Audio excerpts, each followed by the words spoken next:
नमस्कार, मैं एस्ट्रो गुरु माँ डॉक्टर ज्योति जोशी सभी ज्योतिष प्रेमियों का हार्दिक स्वागत करती हूँ। हमने भगवत गीता और ग्रह योग ये नवीनतम श्रृंखला शुरू की है। गीता और ग्रह योग का यह संबंध स्पष्ट करने वाली ये जानकारी आपने इससे पहले कहीं सुनी नहीं होगी और ना ही पढ़ी होगी, लेकिन दोनों का संबंध अत्यंत नज़दीकी है।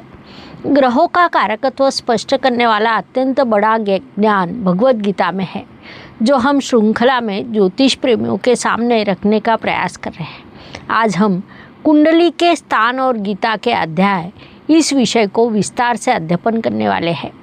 इसीलिए आज का भाग और इस पूरी श्रृंखला को अंत तक देखना न भूलें। इससे आपको नई शास्त्रीय जानकारी अवश्य सुनने को मिलेगी और आपके जीवन में सकारात्मक परिणाम भी आएंगे। साथ ही ये जानकारी आपको पसंद आए तो वीडियो को शेयर अवश्य करें ताकि दूसरों तक पहुंच सके।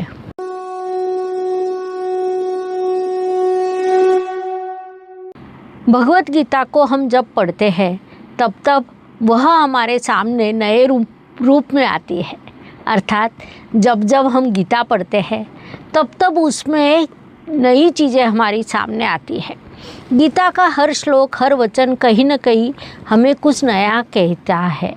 उसी पद्धति से एक दिन अध्ययन करते समय अचानक कुछ अलग ज्ञान का मुझे साक्षात्कार हुआ। उसमें मुझे ज्योतिष के सूत्र मिलने लगे। उसमें बाद में मेरे मन में प्रश्न उपस्थित हुआ कि भगवत गीता विश्व के सभी प्रश्नों के उत्तर देती है। ऐसा कोई प्रश्न नहीं कि जिसका उत्तर आपको गीता से नहीं मिलेगा। आश्चर्यकारक पद्धति से सदा सर्वकालीन प्रश्नों के अर्थात प्रश्न इतिहास के हो, 5000 वर्षों पहले हो, वर्तमान काल के हो या भविष्य काल के हो, सभी के उत्तर भगवत गीता से मिलते हैं। ऐसी ये भगवत गीता साक्षात भगवान श्री कृष्ण जी ने अर्जुन को बताई है। इतने सभी विषय भगवत गीता में रहते हुए वेदों के अंग और उसमें आँख माने जाने वाले शास्त्र के रूप में ज्योतिष की पहचान है। मुझे लगा कि उसका सहभाग गीता में अवश्य होना चाहिए। वास्तव में भगवत गीता का अध्ययन करते समय एक दिन अचानक वह नई पद्धति से मेरे सामने आई। तब मुझे लगा कि हमें इस विषय का अधिक सखोलता से अध्ययन कर उस ज्ञान को सभी तक पहुंचाना चाहिए। विशेष बात है कि भगवान श्री कृष्ण जब अर्जुन को गीता का ज्ञान बता रहे थे तब वहाँ पर एक सूक्ष्म कैमरा लगा हुआ था। उस कैमरे से संजय उस घटना को देख रहा था, जिस कारण वह घटना, वह ज्ञान आप तक पहुँच सका। ये संभावना है कि ईश्वर ने ही वैसी योजना बनाई हो। हम अर्जुन को जो मार्गदर्शन करने वाले हैं उसकी आवश्यकता आने वाले समय काल में, विशेष रूप से कलयुग में सभी को अधिक रहेगी, इसलिए वहाँ तक पहुँचाना चाहिए। इस कारण से ईश्वर ने वैसी योजना बनाई होगी। इस पद्धति से गीता का कुछ विभाग का ज्ञान विशेष पद्धति से मेरे सामने आया। मैंने गीता का ज्ञान पूर्ण रूप से प्राप्त कर लिया ऐसा कहने की मूर्खता मैं कतई नहीं करूँगी, क्योंकि गीता का पूरा ज्ञान कभी भी कोई भी प्राप्त नहीं कर सकता। हर बार वहाँ से नया अर्थ सामने आता है। भगवत गीता आत्मा का सत्य बताती है और ज्योतिष शास्त्र कर्म का उत्तर बताता है। भगवान श्री कृष्ण गीता में कहते हैं कि न जायते म्रियते वा कदाचित, अर्थात आत्मा न कभी जन्म लेता है न कभी मरता है। वह अमर है, लेकिन आत्मा जब इस भूतल पर आता है तब उसके साथ एक अदृश्य पिटारा भी आता है, जो उसके पिछले जन्मों का होता है। उस पिटारे में सब कुछ लिखा होता है। वह जन्म कुंडली बालक अपने साथ लेकर आता है। उस जन्म कुंडली में उस बालक के पूर्व जन्म का नक्शा होता है, जिसे ग्रहों के द्वारा दिखाया जाता है। इसीलिए जन्म से पहले जो कर्म होते हैं उसके निशान कुंडली में होते हैं। विशेष बात है कि ज्योतिष शास्त्र उस कर्म का प्रतिबिंब होता है, चेहरा होता है।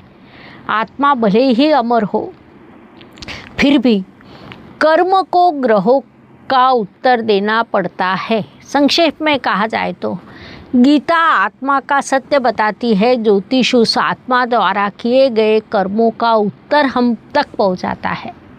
दोनों ही अपनी अपनी पद्धति से स्वयं की ओर देखना सिखाते हैं। इसीलिए जन्म कुंडली को जीवन का आईना कहा जाता है। ये आईना केवल इस जन्म के लिए होता है, इस शरीर के लिए होता है। फिर एक दिन उस शरीर का नाश होता है और आत्मा आगे निकल जाता है। उसी के साथ वो ग्रहयोग भी जाते हैं। कुंडली का द्वादश स्थान, जिसे हम व्यय स्थान कहते हैं, अंतिम स्थान जो अगले जन्म का द्वार होता है, क्योंकि उसके बाद आने वाला पहला स्थान आपके व्यक्तित्व को दर्शाता है। यहाँ पर व्यय का अर्थ केवल खर्च नहीं होता, लंबी यात्रा वहीं से देखी जाती है। अब लंबी यात्रा भी केवल परदेश गमन नहीं होती, तो वह लंबी से लंबी यात्रा होती है, या इस जन्म से लेकर नए जन्म तक की यात्रा होती है। इसीलिए कुंडली का अंतिम स्थान अगले जन्म का द्वार होता है। इसीलिए ज्योतिषी कभी कभी व्यय स्थान को अंत न मानते हुए अगले जन्म का प्रारंभ बिंदु मानते हैं। ज्योतिष का या कुंडली का प्रथम भाव आपका शरीर, स्वभाव, आपका स्वधर्म होता है। उसका वर्णन गीता के दूसरे अध्याय में किया गया है। आत्मा, अपना ज्ञान और उस आत्मा को अमर कहा गया है।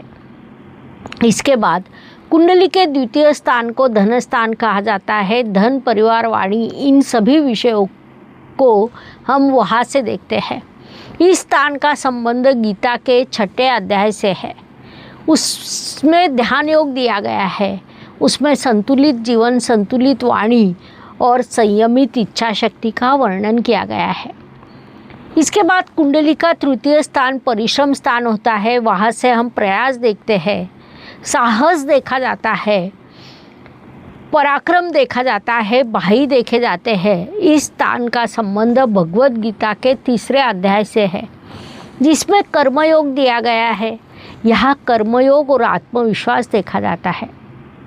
इसके बाद कुंडली के चतुर्थ स्थान से वास्तु, वाहन, मातृ सौख्य, सुख, शांति, इन सभी विषयों को देखा जाता है। इस स्थान का संबंध गीता के 5वें अध्याय से है।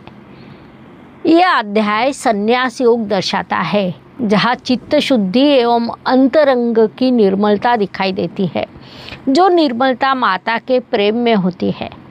कुंडली के 5म स्थान से शिक्षा, संतति, प्रणय, पूर्व कर्म के फल, परंपरा, विद्या और ज्ञान, ऐसी चीज़ें देखी जाती है। इस स्थान का संबंध भगवद गीता के 4थे अध्याय से है। 4था अध्याय ज्ञान, कर्म और संन्यास को दर्शाता है। भौतिक जीवन संपूर्ण व्यतीत करने के बाद तटस्थ रूप से जिसका स्वीकार किया जाता है, वह वानप्रस्थाश्रम भी यहीं से देखा जाता है। कुंडली के 6ठ स्थान से स्वास्थ्य, कर्ज, रोग, शत्रु, दुखों का स्वीकार, उससे मुक्ति कैसे प्राप्त करें, ये सभी चीज़ें देखी जाती है। इस स्थान का संबंध भगवद गीता के 18 अध्याय से है।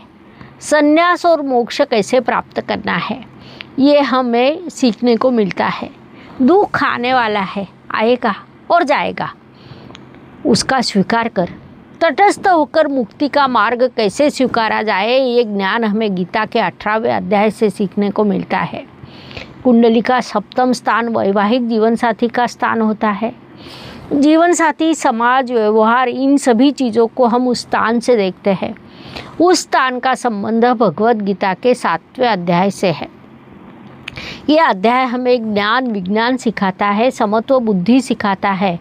उसके आगे चलकर रिश्तों में समर्पण भाव और उसका महत्व भी हमें गीता के 7वें अध्याय से सीखने को मिलता है। इसके बाद कुंडली के 8म स्थान को मृत्यु स्थान कहा जाता है। मृत्यु, गूढ़ता, ये चीज़ें हमें पता चलती है। इस स्थान का संबंध गीता के 8वें अध्याय से है। उसमें अक्षर ब्रह्म योग दिया गया है। उसमें मृत्यु पश्चात का जीवन, यादों का महत्व भी दिया गया है। कुंडली के 9म स्थान को भाग्य स्थान कहा जाता है। वहाँ से धर्म, गुरु, भाग्य, ये चीज़ें पता चलती है। इस स्थान का संबंध गीता के 9वें अध्याय से है। गीता का 9वां अध्याय राजविद्या योग है, जहाँ ईश्वर प्राप्ति का मार्ग स्पष्ट होता है। इसके बाद कुंडली का 10म स्थान, जिसे कर्म स्थान कहा जाता है, वहाँ से कर्म, व्यवसाय, सफलता देखी जाती है। इस स्थान का संबंध गीता के 10वें अध्याय से आता है। 10वां अध्याय विभूति योग को दर्शाता है, जहाँ कर्म से ईश्वर का दर्शन होता है। कुंडली का एकादश स्थान, जिसे हम लाभ स्थान कहते हैं, साथ ही इच्छा पूर्ति का स्थान भी कहा जाता है, इस स्थान का संबंध गीता के 11वें अध्याय से आता है। 11वां अध्याय ईश्वर के विश्व रूप का दर्शन देता है। ईश्वर का विश्व रूप, जिसकी उपलब्धता सर्वत्र है, उसके पार कोई भी इच्छा हो नहीं सकती। इसके बाद कुंडली का द्वादश स्थान व्यय स्थान होता है। उस स्थान से व्यय, मोक्ष, परमार्थ ये चीज़ें देखी जाती है। इस स्थान का संबंध गीता के 12वें और 18वें अध्याय से आता है। गीता के 12वें अध्याय से भक्ति योग और 18वें अध्याय से निष्कामता दिखती है, त्याग, विरक्ति दिखती है। भक्ति का सर्वोच्च शिखर हमें 12वें अध्याय से ही मिलता है। संक्षेप में कुंडली का भाव और गीता के अध्याय, इनमें एक समानता मुझे दिखाई दी। विशेष बात है कि कुंडली के कुल 12 स्थानों में से तृतीय, सप्तम, अष्टम, नवम, दशम, एकादश, व्यय, इन 7 स्थानों का अर्थ एवं महत्व भगवद गीता के उसी क्रमांक के अध्याय में दिए गए हैं। अर्थात तीसरे स्थान का महत्व तीसरे अध्याय में, 7वें स्थान का महत्व 7वें अध्याय में, 8वें स्थान का महत्व 8वें अध्याय में। इस प्रकार 9वें, 10वें, 11वें, 12वें स्थान का महत्व उन्हीं क्रमांक के अध्याय में दिया गया है। संभावना है कि गीता से मुझे केवल इतना ही ज्ञान मिला हो, इसके आगे भी अधिक सखोल ज्ञान हो सकता है, लेकिन वह सखोलता हमें केवल एक बार पढ़ने में समझ नहीं आ सकती। 12 स्थानों में से 7 स्थान और 7 अध्याय, ये उसके सबूत है। इसलिए भगवद गीता हमें ज्योतिष शास्त्र समझाने के लिए है, ऐसा मुझे तीव्रता से लगा। वही बताने का प्रयास मैंने यहाँ पर किया है।